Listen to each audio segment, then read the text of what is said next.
اعوذ باللہ من الشیطان الرجیم بسم اللہ الرحمن الرحیم۔ سورہ مبارکہ تکاثر کہ جس کے اندر خداوند متعال انسان کو ایک اس کی بیماری کی جانب نشاندہی کرتا ہے، اشارہ کرتا ہے کہ جس بیماری کا علاج اگر اس انسان نے نہیں کیا تو اس کو بعد کے مراحل میں بہت زیادہ پچھتاوا ہوگا اور بہت زیادہ نقصان اٹھانا پڑے گا۔ اس بیماری کی جانب جو ہے وہ اس سورہ کے اندر خداوند متعال اشارہ کرتا ہے اور اس پچھتاوے کی جانب بھی اشارہ کرتا ہے کہ جو انسان کو اس بیماری کا علاج نہ کرنے کی وجہ سے اٹھانا پڑے گا۔ سورہ کا آغاز ہوتا ہے الہاکم التکاثر، تمہیں کثرت نے غفلت کے اندر ڈال دیا۔ یہ کلمہ الہا کہ جس کو دو حصوں میں الہا اور اس کے بعد کم کی ضمیر ہے کا استعمال کیا، اس کا معنی یہ ہے کہ ایک ایسی لہو چیز، ایک ایسی لغو چیز، ایک ایسی بیکار چیز جس کا کوئی فائدہ نہ ہو، وہ انسان کو اس چیز سے غفلت میں ڈال دے جو اس کے لیے بہت زیادہ اہم ہے۔ کہ تمہیں کثرت نے جو کہ فائدے مند نہیں ہے، ایک ایسی چیز سے غفلت کے اندر ڈال دیا جو تمہارے لیے بہت زیادہ فائدے مند تھی۔ الہاکم التکاثر۔ اب یہاں پہ کلمہ قرآن نے استعمال کیا تکاثر کا، البتہ یہ نہیں بیان کیا کہ کثرت جو ہے وہ کس چیز کی کثرت ہے، اور خود اس کلمے کے اندر اگر انسان غور کرے تو ایک بڑا لطیف نقطہ ہے جو سمجھ میں آتا ہے، اور وہ یہ کہ قرآن نے کہا کہ تکاثر۔ اب تکاثر عربی میں باب تفاعل سے ہے، اس کا معنی یہ نہیں ہے کہ کوئی چیز بہت زیادہ ہو، بلکہ کوئی چیز بہت زیادہ محسوس ہو رہی ہو، انسان سمجھ رہا ہو کہ بہت زیادہ ہے۔ یعنی تکاثر کا مطلب زیادہ ہونا نہیں بلکہ زیادہ سمجھنا ہے کہ تمہیں جس چیز نے غفلت میں ڈالا وہ حقیقتاً بہت زیادہ نہیں تھی، وہ تھی تو بہت کم، لیکن تم اسے بہت زیادہ سمجھ رہے تھے، لہذا تم کیا ہو گئے؟ غفلت میں چلے گئے۔ الہاکم التکاثر۔ اے پالنے والے، یہ کون سی چیز ہے جسے انسان بہت زیادہ سمجھ رہا ہے؟ یہ آیت نے بیان نہیں کی۔ یہاں پہ مختلف مفسرین نے مختلف احتمالات ذکر کیے۔ ایک احتمال ان میں سے یہ ذکر کیا کہ عرب جو ہے وہ اپنے قبائل کے اوپر بہت زیادہ فخر کرتے تھے، اور جب اپنے قبیلے کی کثرت کو دیکھتے تھے کہ ہمارا قبیلہ مثال کے طور پہ بہت بڑا ہے، بہت زیادہ افراد ہیں اس کے اندر، تو یہ چیز سبب بنتی تھی کہ اس کے اوپر بہت زیادہ فخر کرتے تھے اور اپنے آپ کو بہت زیادہ بڑائی کا احساس کرتے تھے اپنے اندر، اس بنا پہ کہ میرے قبیلے کے اندر افراد زیادہ ہیں۔ تو یہ جو چیز ہے اس نے ان کو جو ہے وہ غفلت کے اندر ڈال دیا۔ اس طاقت کے اور اس کثرت کے نشے میں اتنا دھت ہو گئے کہ یہ بھول کے دنیا میں کس لیے آئے تھے، اس جانب اشارہ۔ حتیٰ بعض مفسرین نے یہ بات بھی لکھی کہ یہ عرب جب اپنے قبیلے کے قبرستان کی جانب نگاہ کرتے تھے اور دیکھتے تھے اس جانب کے جہاں ان کے قبیلے کی قبریں ہیں، تو ان قبروں کی تعداد کو دیکھ کے فخر کیا کرتے تھے، دیکھو میرے قبیلے میں کتنے افراد تھے کہ ان کی اتنی ساری قبریں ہیں۔ واقعاً کتنا تعجب کا مقام ہے انسان کی عقل کے لیے۔ الہاکم التکاثر۔ ایک اور معنی جو تکاثر کا بیان کیا گیا وہ یہ کہ کثرت سے مراد یہاں پہ مال و دولت کی کثرت ہے، کہ تمہیں مال و دولت کی کثرت نے غفلت کے اندر ڈال دیا ہے کہ تم مال کی جانب اتنا زیادہ اس کی جانب متوجہ ہو جاتے ہو کہ باقی چیزوں سے تمہارا دھیان ہٹ جاتا ہے، بس تمہاری نگاہ مال کی جانب ہوتی ہے، تمہاری نگاہ یہ ہوتی ہے کہ زیادہ سے زیادہ مال جمع کر لوں، زیادہ سے زیادہ جو ہے وہ میں مال کو اپنے پاس رکھ لوں، زیادہ سے زیادہ میرے پاس مال آ جائے، میرا بینک بیلنس جو ہے وہ اور میری جو ہے وہ میری جہاں میں نے مال جمع کیا ہوا ہے وہ زیادہ سے زیادہ ہو جائے۔ اس نشے نے تم اس غفلت میں ڈال دیا کہ تم بھول گئے دنیا میں کیوں آئے تھے، تم بس اسی دوڑ میں لگ گئے۔ الہاکم التکاثر۔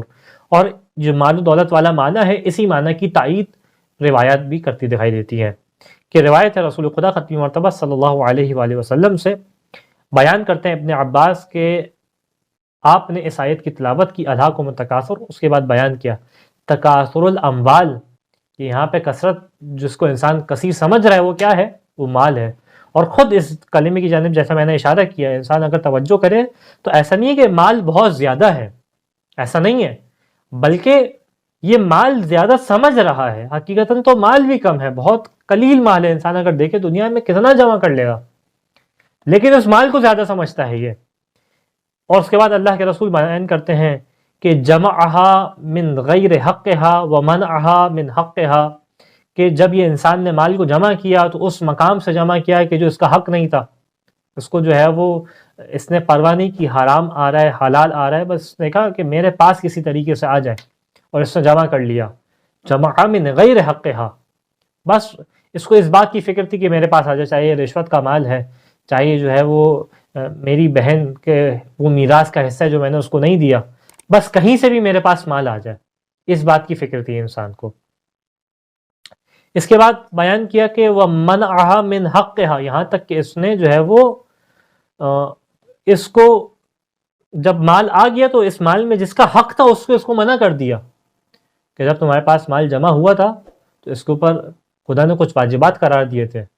خدا نے اس کے اوپر خمس قرار دیا تھا، خدا نے زکوٰۃ قرار دی تھی اور مختلف واجبات جو ہو سکتے ہیں، فطرہ قرار دیا اس کے اوپر. جب لیکن تمہارے پاس مال آ گیا تو تم نے مال آنے کے بعد بھول گئے کہ کس نے تمہیں مال دیا ہے اور خدا کا ناشکر ہو گئے، اور یہاں تک کہ تم نے جس کا حق تھا مال میں اس کا تم نے دینے سے انکار کر دیا. کس خاطر کہ میرے پاس مال جمع رہے، تم بھول گئے کہ یہ مال جو ہے وہ فنا ہو جانے والا ہے، اور اس کے بعد ایک دنیا ہے جو تمہارا اصل و ہم و غم ہونا چاہیے تھا، جس میں تمہیں حقیقتاً رہنا تھا. اس مال نے تمہیں اس سے غافل کر دیا. وَشَدَّهَا فِي الْأَوْعِيَّةِ، یہاں تک کہ تم نے جو ہے اس کو، اللہ کے رسول بیان کر رہے ہیں کہ تم نے جو ہے وہ اس کو اپنے پاس ایک ظرف میں جمع کرنا شروع کر دیا، اور جو ہے وہ بڑا مضبوطی سے کر کے باندھ دیا تم نے اس ظرف میں اس کو. کس خاطر کہ میرے پاس بس کثیر مال جمع ہو جائے. لیکن اس کا نتیجہ کیا نکلے گا اگلی آیت بیان کرتی ہے، اور تمہیں کب پچھتاوا ہوگا یہ اگلی آیت بیان کرتی ہے کہ حتی زرتم المقابر، کہ یہاں تک کہ تم اپنی قبر کی زیارت کرو گے. یعنی کنایا ہے اس چیز سے کہ وہ وقت آئے گا کہ تمہاری موت کا وقت ہوگا،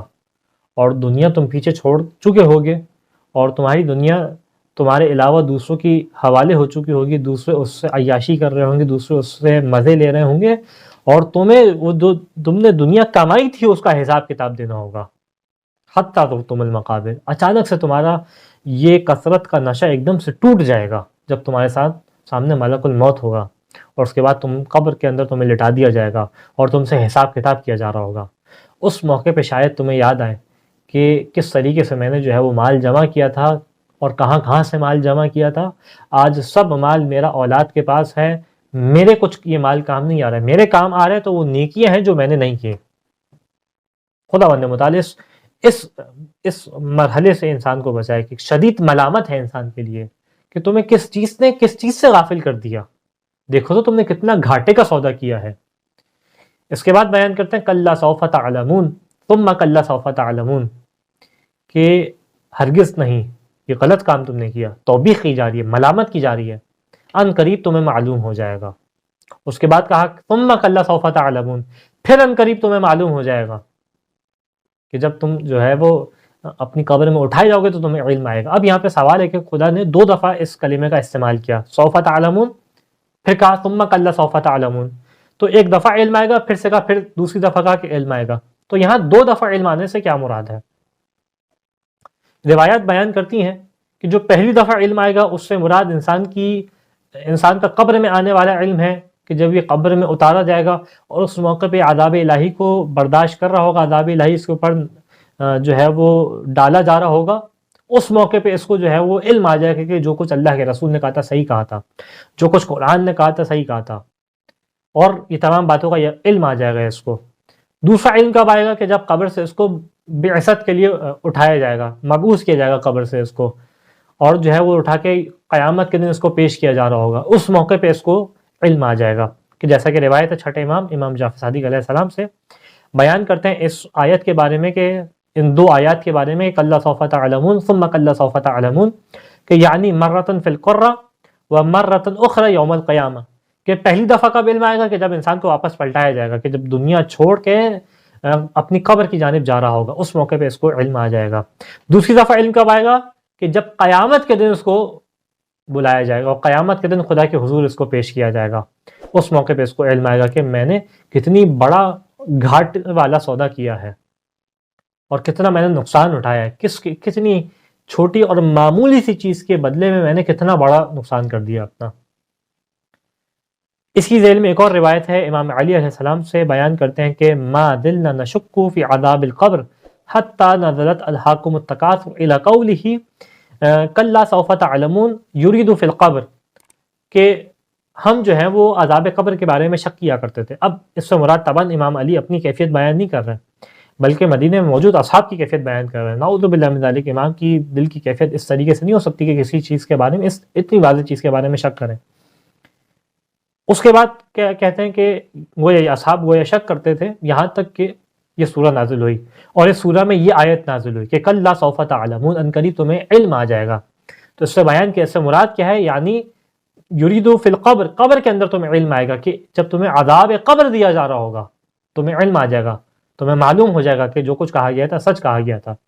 جسے ہم نے جھٹلایا، سچ کو بات کو جھٹلایا۔ ثم کلا سوف تعلمون، اس کے بعد بیان کیا اگلی آیت کہ بعد البعث، کہ جب تمہیں قبر سے مبعوث کیا جائے گا، قبر سے اٹھایا جائے گا، تمہاری قبر کو پھاڑا جائے گا،